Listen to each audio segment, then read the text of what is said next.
Temperature swings become huge between daytime highs and nighttime lows, it's worth thinking about a little protection, such as tree guards, for the trunks of trees. The tree guard also protects the trunk bark from rodents and hungry animals. During the winter, nearly all of the tree's energy is in its root system, and that's a good thing. That means in the springtime, it'll have reserves on the ready to start making the magic happen. You can help by adding a thick layer of mulch around the base of trees to provide the root system with some insulation as the ground freezes. Citrus is especially agreeable to this. In most circumstances, pruning should be done in winter to prevent diseases and pests. I'm Kathy Isom, Southeast AgNet. When it really counts, depend on The Source for the latest weather updates, keeping you ahead of the storm. 96.3 FM, 1370 AM, The Source. Partly sunny today, high 69 to 72. Clear tonight, low 48 to 58. Then mostly sunny on Wednesday, high 75 to 79. Thunderstorms, some severe Thursday afternoon through late Thursday night with a high of 74 to 81. Mostly sunny Friday, high 57 to 60. From the Florida Weather Center, I'm Holly Holdren. Hey, Matt, I know Sunrise Automotive does auto stuff, but I need some tires for my truck. Can you recommend someone? Yes, I can. We do that. No, I mean, I need them installed and balanced and all that. Yep, we do that. Well, my son needed his windows tinted. Yep, we do that. I need my seat replaced. Yep, we do that too. I need a new roof line, and a new spoiler, and a new truck. Yep, we can even do that too. Okay, I get it. I suppose you can also do a radio show too. Well, as a matter of fact, join me, Matt Gibbs from Sunrise Automotive, every Tuesday at 10 for auto repair with personal care right here on The Source. Auto repair with personal care. We know what we're talking about. Matt Gibbs and the guys over at Sunrise Automotive will treat you right. We'll treat you right. It is time for auto repair with personal care. Look at there. I got it, didn't I? You got it. You know. I try sometimes.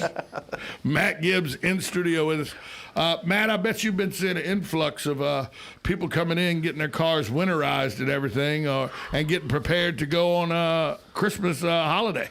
Oh, my gosh. It's crazy. That's a good thing, though, right? It's a good thing. It's a good thing. When we say winterized, what goes into actually winterizing a car? Well, it depends on where you're going. It's different. Winter down here is different than winter. Okay, let's say I'm going to see my friends in Atlanta. In Atlanta? Yeah. Is there much difference between winterizing here and for a trip to Atlanta for 4 or 5 days? Doesn't it? It'll get cold. Oh, they get ice storms up there. It'll get Yes. 15, 16 degrees in Atlanta. Oh yeah. You don't want to go there. Oh yeah. No. You get your friends I try to not come to in. go. I try not to go. But like if I went to visit my sister in I Falls, Minnesota, I know I'd have to do something different. To the Cadillac if I was going to be up there for a couple weeks. Yeah, you'd probably. One of the big things that we don't ever deal with down here is our washer. You know how you got your washer pump? Freeze up. I had to go to Boone, North Carolina. I went to graduate school in Boone, North Carolina, You did? Appalachian State. I worked at the Mellow Mushroom there in town. Well, I went up there because my son had a band concert. His 8th grade band concert was in Boone, North Carolina. At the university? No, at a school. I think it was like a high school or something. Right. Watauga High or something like that. Something like that. Is all I know is that it was a bad snowstorm. Bad. Not for Boone. Oh, it was bad.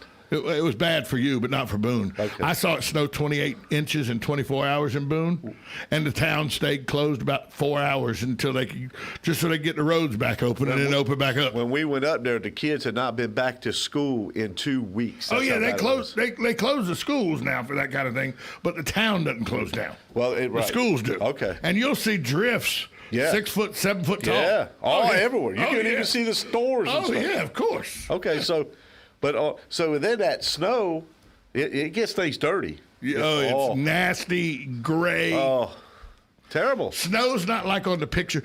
Until I moved to Boone, I thought snow was these nice, white, fluffy stuff that was on the hillsides and everything. And by the way, it is. When you drive through the rural areas of North Carolina, the snow that lays in the fields and up on top of the mountains and all, that's all perfect. Beautiful. Yeah. But that's not the reality of snow. No. The reality of snow is nasty. Gray stuff mixed with salt that rots away your car. Yep, that's it. That's snow. So here it is. I can barely see out my windshield, and I go to hit my washer. Nothing. There ain't nothing coming out that washer. Why ain't there something coming out that washer? No, sir, because you don't have the right temperature washing fluid in there. You dang right I didn't. So you know what I had to do? I had to pull over on the side of the road and grab snow. Right. And clean my your window windshield with snow. Yeah. Yeah. You have to get the orange window washer fluid, not the green. The alcohol, it has to have like alcohol in there. Non-freezing. The orange non-freezing has alcohol in it and everything, and it's good up to 0 degrees. Well, this was below, I think we was minded. I took it's on my phone. I think it was 4 below 0. Oh, yeah. I've many of those days in Boone, North Carolina. Many. But you belonged there at the time. No. Believe me, I complained and cried and just, you would think the biggest wimp in the world. I was like, what in the hell am I doing up here? Every winter. And here's the thing about Boone, North Carolina. Every month of the year, except July and August, they've had measurable amounts of snowfall. Every month of the year, except July and August. No, that's not me, Bob. That's not me. And it's God's country. Don't get me wrong. Boone, North Carolina is God's country. When the sun's out and it's warm and it's greened up, it's God's country. That's why the Scottish people liked it so much. It's a very Scottish area. Is it remind them of Scotland when it greens up, and it also reminds them of Scotland the other 5 days a week because Boone is literally a half-inch average annually from being a rainforest. It rains 5-6 days a week up in those mountains. Really? Yeah. And guess what it does in the wintertime? It snows. It snows 5 or 6 days a week up in those mountains. It is really, really a beautiful place. But weather-wise, it's schizophrenic. It really is. And so a place like Boone, you'd have to – I didn't even think about it until you mentioned it. And I was like, oh, yeah, you used the green. You didn't use the orange. I know exactly why it froze up. I didn't know. I didn't know. I'm not the best person in the world to ask about how to winterize your car when you go to Minnesota. Florida boy. You know what I'm saying? Winterize my car. I'm going to put some fresh wax on it. You know what I'm saying? Here's what I suggest. People always suggest you should winterize your car if you're going like to Minnesota. What I suggest, fly to Minnesota. Yeah, that's your rent a car. They've already winterized it. Yeah, absolutely. Yep. Yes, sir. Somebody goes, fly, but what about the ice on the wings and everything? That's a whole different story. I was somewhere. I don't even remember where I was, but we had to bring that aircraft through this machine, and they were de-icing it. De-ice it. I'm thinking, this ain't good. This ain't good to de-ice every time I think of de-icing, this is what I think. Space shuttle blew up because of ice. Every time I'm on a plane, they say, oh, we're de-icing the wings and everything. Immediately in my thought is, space shuttle blew up in 1986 because of ice. It was ice. I mean, it degraded those O-rings and it blew. That's what happened. I'm thinking if ice could hurt the O-rings on a space shuttle, what could it do to the O-rings on an airplane? Because you got to have more safety features and all, I would think, on a space shuttle because you're going up into space. I don't know, but it just seems to be every time they say we're de-icing, the first thought I get is, the space shuttle blew up because of ice. And the other thing I look at, too, Tom, is like most people find their way to Florida when it's that cold. Yeah, that's why we have snowbirds. That's right. And that's why we have 1,000 people a week moving to the state of Florida. Right now, 1,000 people a week are moving to the state of Florida. So I don't think anybody really needs to winterize their car right now and just. Is this a good time? Is this really the good time to start with all your flushings and stuff like that? Is this when's a good time to start if you're going to flush your radiator and you're going to do the transmission casing and everything? When's a good time to do all of that? I don't know. I don't know if there's a good time to do it as like in winter, seasonal things. But I do know, like with a lot of the chemicals that we use in cars today, they're not, back in the day when I started, it was everything, every 30,000 miles. You got a 30,000-mile service. You got 60,000-mile service, 90,000-mile service. Everything just plugs the transmission. The book said do it. Right. And that was under driving in normal driving conditions. Now, here in Florida, we drive in extreme driving conditions because of our heat. But now Our spark plugs last 100,000 miles. Our transmission fluids are now synthetic. Our rear end fluids are synthetic. Oil is now pretty much synthetic. So with the fluids and with the materials that we're putting into cars, they can last a lot longer now. So I would venture to say the average person is driving, let's say, 12,000 miles a year. 12 to 15,000 miles is about the average.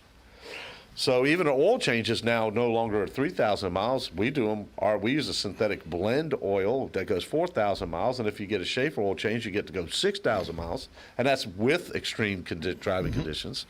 So one of the issues that look at Cindy, she's walking across there. She won't even see me. So right here. Yeah. She just ain't paying. Hi, Cindy. Hi. Nothing. Merry Christmas, Cindy. Nada. It's one of your customers. Yeah. And so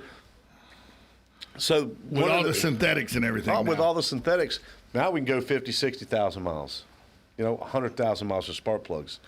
So one of the things that we're finding out now is, like antifreeze, I still say do it every 2 years because of it just. The new type of antifreeze, it's weird. It turns into like a gel when it breaks down. It gets real almost nasty. like sludge. And we've had a car come in overheating, and the coolant, the radiator fluid's not going through the radiator. It's like the radiator's plugged up, and we took one and we actually took the plastic tank off the side of the radiator. We took it off, and this stuff was sludged so bad it was a perfect mold of the tank that we just took off. Wow. And it was just sludge. Just sitting there. So I'm a big believer in servicing a cooling system probably every 2 years. Just because, I think our heat may have something to do with it. I'm not really 100% sure, But that's the one you still have to do on a regular basis. Yeah, I would do that every couple of years. And it may be the one that you want to do right at the fall before winter sets in. People fall in this false sense of security, though. I do it. I'm at, right now, at 11% oil life, according to my computer in my car. Mm-hmm. I put synthetic in. I don't do a blend or anything. I spend the $80-something and put the synthetic in. So is my computer accurate on the oil life, or is that still something? Because right now I'm at like 8,600 miles on this oil change, and I still got 11% oil life according to the computer. Yeah, no, it's not for my likings. but that's your car. But my question is, people look at this, and I usually get it at 7,500 as much as I take the synthetic. But do people get a false sense of security from these computers, or are these computers right that tell you? I mean, literally, I'm at 8,600 miles right now, and it still says I have 11% oil life. What can that be believed? You can believe it if you choose to. You know what I'm saying? It's right. And what happens is it uses averages. So the computer is designed to average out this quest. This quest is for this many miles, for this much time. And that's why we, no matter how sophisticated the car gets, we always put that sticker in the windshield. Right. Because a lot of folks, regardless of what the computer says, this is what I want to do. That's what I do. Regardless of what I have that same computer in my Tahoe. I have the same computer in my Cadillac. I don't go by that computer. I reset it when I do it, just so I don't want it 2 months from now. I don't want the light coming on. Right. So I go and reset it. But there are those folks, they live by it. And if they live by it, then they live by it. I'm the guy that has to put engines in. I'm the guy that puts in the transmissions. And typically, I put an engine in because I would say the majority of the time when we replace an engine, it's because it wasn't serviced properly or maintained properly. Well, and I know I'm about 1,000 miles over where I usually go. The limit for me is 7,500 because I use the synthetic that's supposed to last for 7,500. Right. Whether it does or not, that's another question. Whether you believe the marketing of these oil companies is a whole different argument, a whole different conversation. But the fact that I'm at 8,600 and it still says I have 11% oil life. That looks like to me I could get to 9,000, 9,500 according to my computer. Right. Now, you could probably go in there and set your intervals up different, too. Oh, could you? Yeah. I think they'll let you set the intervals where you want them to. A lot of, and I think on Cadillac you can. And I usually like between 5,000 and 7,500. I get it changed. I've just been really busy with the radio and everything, and just after I get out of here, it's and I know, it damages my car. I know.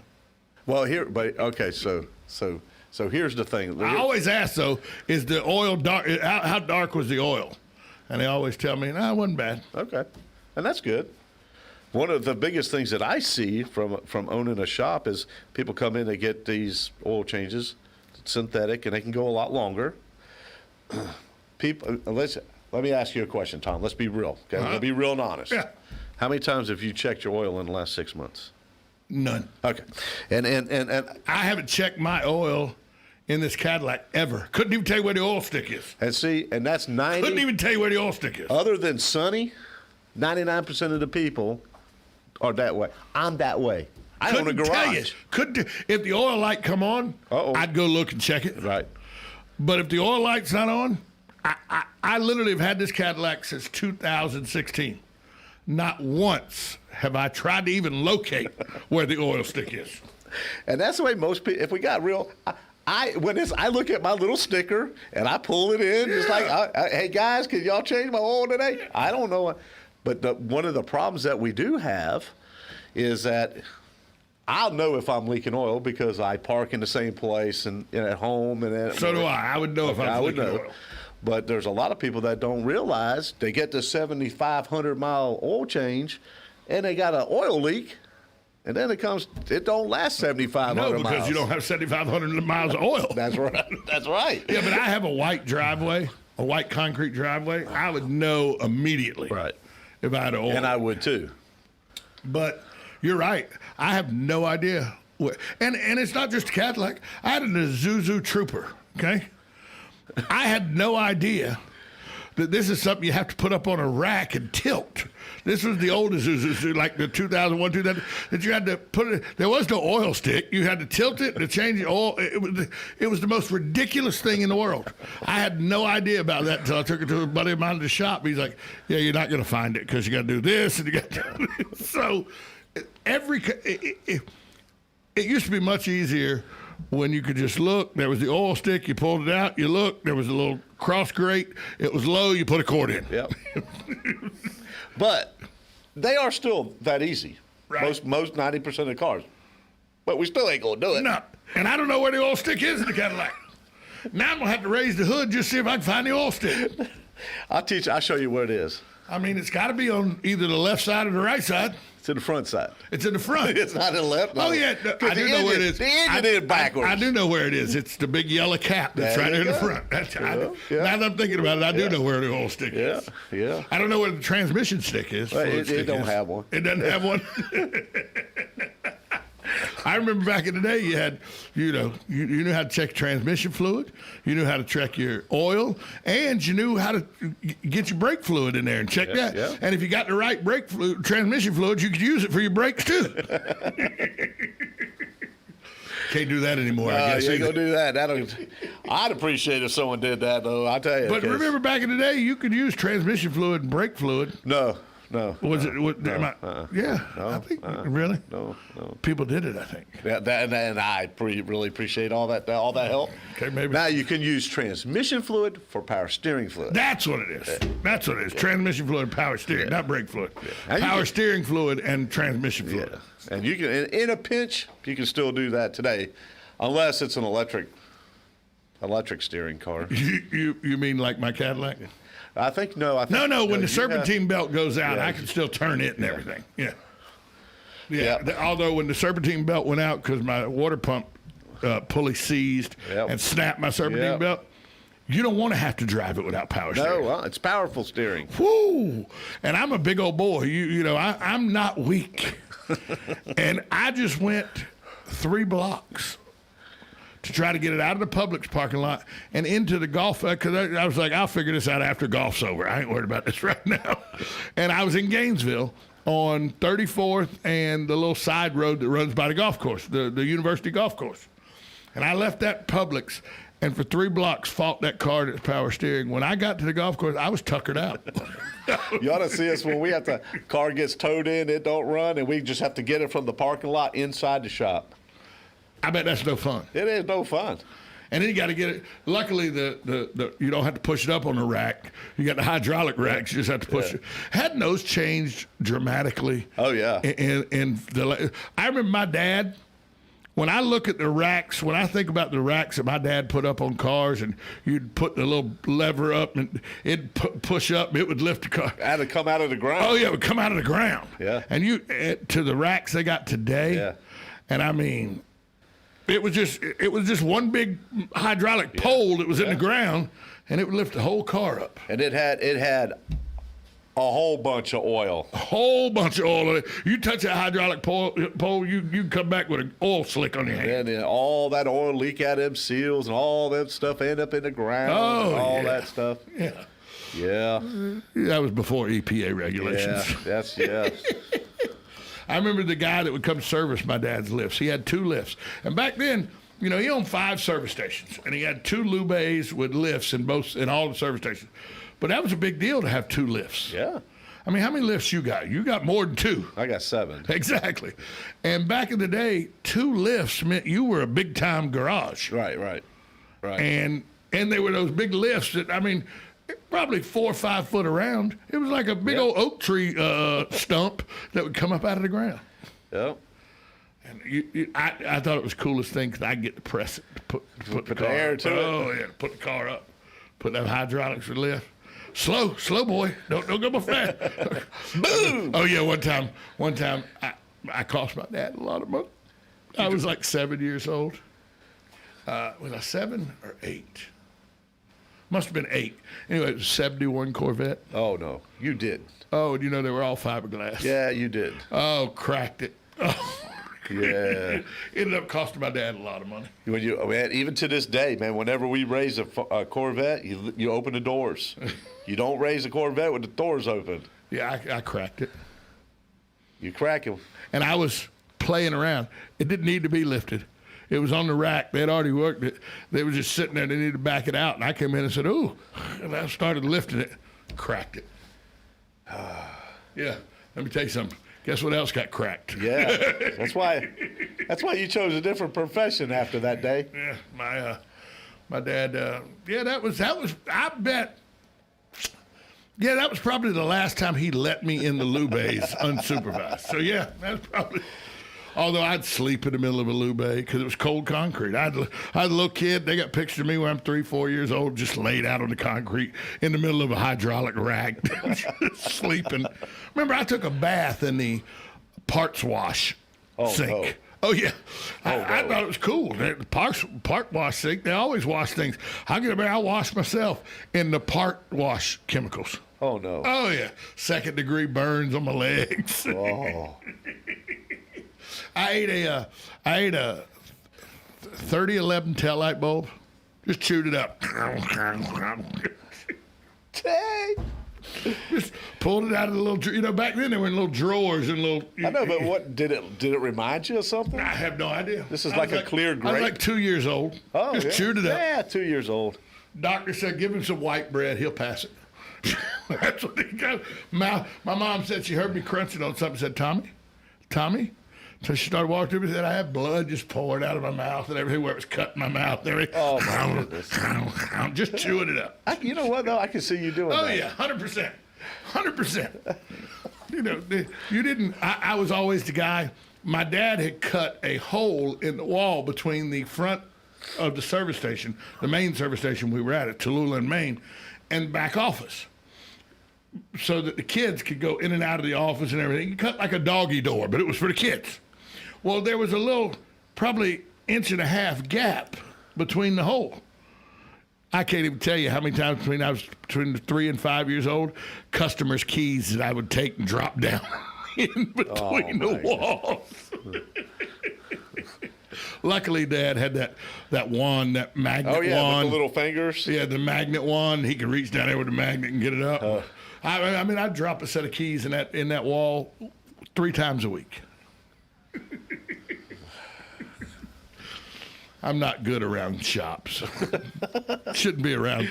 I shouldn't be around any kind of tools or anything like that. One time I was trying to juggle 3/4-inch wrenches, trying to learn to juggle because I saw a juggler do it with wrenches. So I'm out there in the Lube throwing up 3/4-inch snap-ons right through the windshield of a car.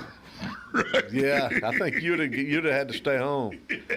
I'm sorry, bud, but you can't come here with me. Matt, tell people where Sunrise is and how they can come see you if they need to. All right, you can come see me at 1800 Northwest 10th Street, which is Highway 27, just west of Martin Luther King on Highway 27. Or you can call me at 352-690-1993. Or just east of 27th Avenue on Highway Yep, 27. Or just east on 27th Avenue. That's the most confusing road you're on 27 because it's 14th, it's 10th, it's Highway 27. Bonnie Heath. Bonnie Heath. Yeah, it's all kinds of stuff. All within like 3 miles of each other. Yeah, it's crazy. Hey, Matt, Merry Christmas. Merry Christmas, Tom. And Merry Christmas to all of our listeners. I'm tired. People say Happy Holidays. No, it's not Happy Merry Holidays. Christmas. Merry Christmas. That's right. Happy New Year. Merry Christmas. Happy New Year. That's right. That's right. Thanks, Matt. Thanks, sir. See you next week. All right, buddy. WOCA, The Source.